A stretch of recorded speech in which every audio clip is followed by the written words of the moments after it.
especially if they also say there's little to no risk involved. In your corner, I'm Walt Kane, News 12. The tri-state area investors say they were victims of a Ponzi scheme, losing 6 figures each in what they thought was a legitimate real estate deal. News 12 senior investigative reporter Walt Kane has this Kane in Your Corner investigation. I was happy to be a part of something, especially something this big. Stanley Acosta thought it was his chance to give his family a better life. He invested $150,000 in cash in a real estate development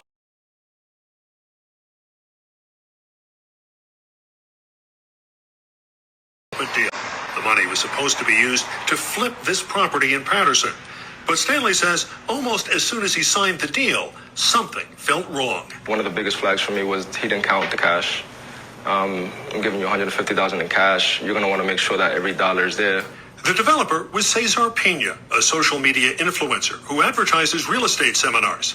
Stanley's contract promised in return for his $150,000 investment, he'd get $45,000 in interest, a 30% return in just 5 months. But nearly a year later, he hasn't seen any money and says Pena has stopped returning messages. From a financial standpoint, it's killed me completely. I've had to take out loans to pay off credit card debts. And Stanley isn't alone.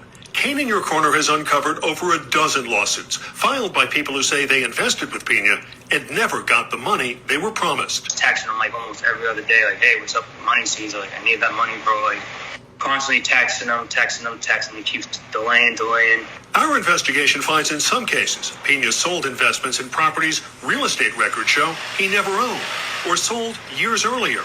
The lawsuits already total close to $10 million, with more being filed every week. For the last year and a half or more, it's just been taking money in from people, and there's been no likelihood of people getting their money back. Some of the lawsuits also mention Rashawn Casey. He's a radio personality who goes by the name DJ Envy.